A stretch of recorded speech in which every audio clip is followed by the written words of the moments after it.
Drake.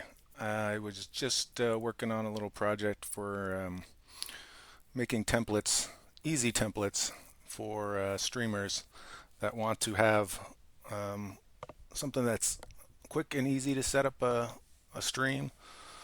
Um, it's not too complex, nothing fancy, but make it really easy for you guys. I implemented this new little tool on HSTL, HSTLD, G, C, Tribes, 2K, and 2KD. Basically, all the sites that use this format. If you go to your game list, if you're logged in, you see your game list. You see a new icon right next to preview. It's a little screen. This is going to open up a little window that has a template for streaming. So, for instance, open up this one here. It's going to open up a new tab, um, and as you can see, it's got the teams, a little background. It's got the league logo, week, season. It's got the two people that are playing and their records, so you don't have to worry about looking them up or anything. And then it's also got, you know, this little interface at the bottom should you want to actually change the ID and league manually. You can also change the column width to make it a little more thinner or fatter. So make it 200, or by default they're 250 width, which is about right for people that want to use condition checker, but you can make them as narrow as 125. Like say you don't want to use condition checker at all, you just want to sit the NES in the middle, you can do that too.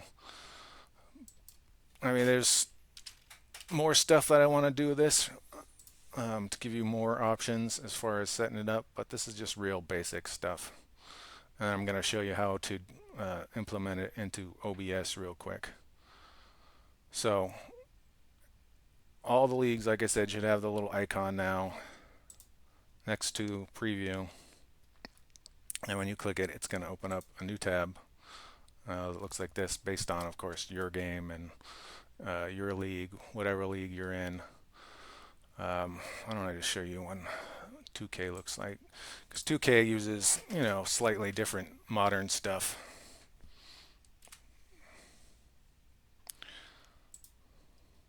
It has the new logos and backgrounds and stuff.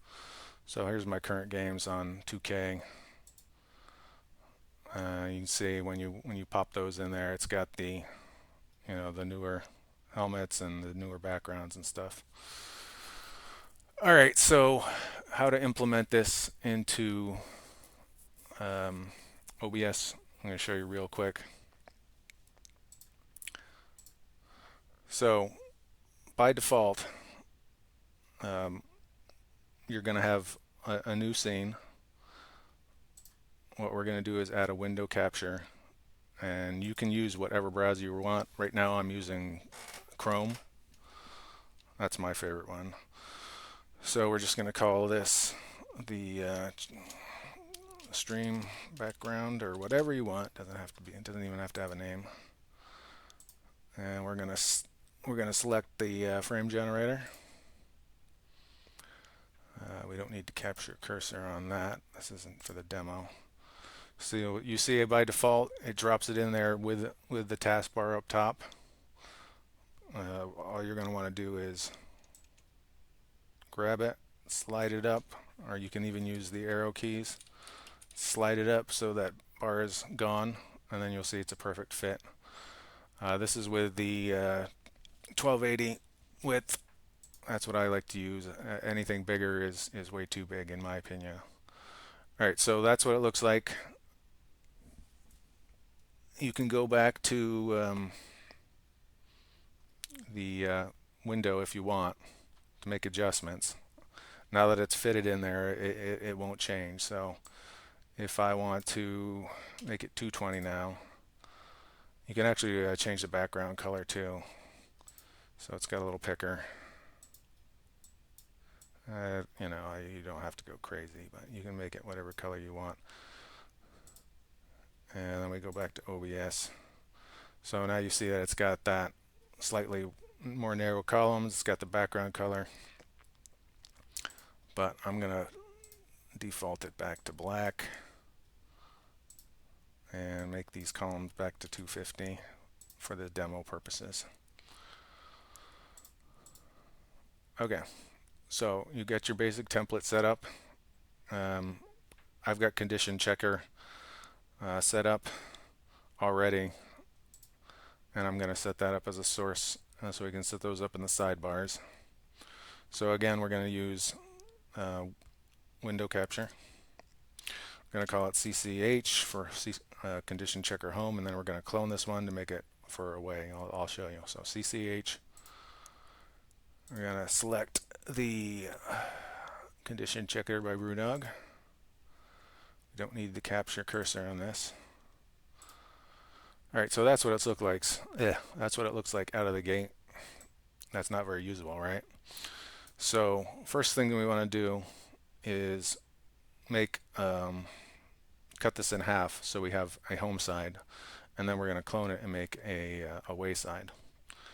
First, we're going to crop this sucker. So on the CCH above here, we've got filters. Under effects, we're going to crop. All right, so you don't need the Patriots and Jets at the top because we already have that. We already have the helmet, so we're going to take 10 off the top. That gets rid of the names. Now to get rid of half this thing, basically this is 500 pixels wide, we're going to do 250 off the right.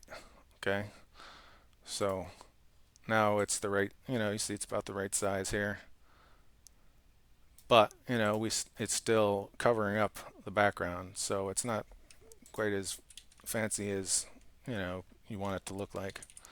So how do we get rid of this black background? Again, we select the source CCH, go to filters, and we're going to do color key, which is really just a replacement. We're going to go to custom color, which is the background color, which is black. Condition checker is black by default. And you should see that it's transparent now. So now you see it floats on top of whatever background you've got. So I'm going to adjust that using arrow keys to get it precise. It's about 167 from top, so we're going to remember that for the away side so it lines up. Alright, so how do we create the away side?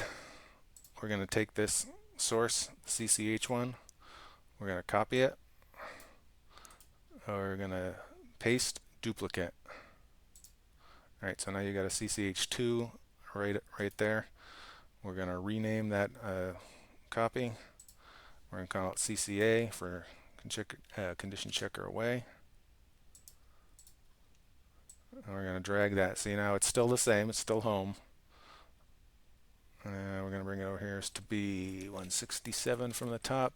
You can see that line up here. Make it precise. Arrow keys over. Alright. Alright, so it's still the home side. So how do we do that? We're going to flip that basically by going to filters. We're going to go to crop again. We're going to keep the top off. And instead of right 250, we're going to go left 250, which is going to crop off the left side. So now you got your away team over here. Alright, so it looks pretty good, but again, you can move these guys around. And then once you're happy with how everything lines up so you don't accidentally slide things over, you can hit these little lock icons, not like icons, lock icons. And now you can't select them and accidentally move them or anything. And when you set up a new stream, you can keep all these things exactly the same. The only thing you would have to change Uh, Maybe. I mean, it'll keep this. If you have if you have a stream frame generator in there, it'll find that. But the only thing you might have to change is the window, the reference. But in general, it'll keep the same defaults. All right, so the last thing is to put in your game, your NES, which I already have set up here in the background. So we're going to add that source as a game capture. Call mine NES. So capture specific window. Nestopia right here. We don't need to capture cursor over that. Okay, so this is the out of the box size. This is obviously way too big. Now you can take your little corners and drag them and resize this exactly how you want it so it fits into that little box. But if you go to your screen here, you've got your idea width, which is based on how wide this is and how tall this is. It's going to be 780 by 595. So it's going to say this on your frame screen. So we're going to go back to that, and we're going to right click on the source. We're going to transform, edit transform, and then you see the size right here. We're just going to manually put that in 780, 595, close, and now it will fit exactly in the center. You still have to, it should lock. You should, when you bring it to center, you should feel it snap. By default, it should snap. And then you can use the arrow keys for precise up and down. But as you can see, it's perfectly in the center. And now your stream is ready to go, basically. We lock that source in, and I just pick up my controller here. So it's basically ready to play a game. Well, it doesn't have to be any jets because this is an old ROM anyways. It doesn't. But basically that's it. And update your condition checker throughout the game. I think that's really it. I just wanted to give guys who stream an easy template to use, and hopefully this does it. I'm going to add more features to it when time permits. I just had a little time to work on this. I've been thinking about doing this for a long time. Maybe something more dynamic at some point, but for now, I hope this is something somebody out there can use. And I'm around if you have questions on how it works.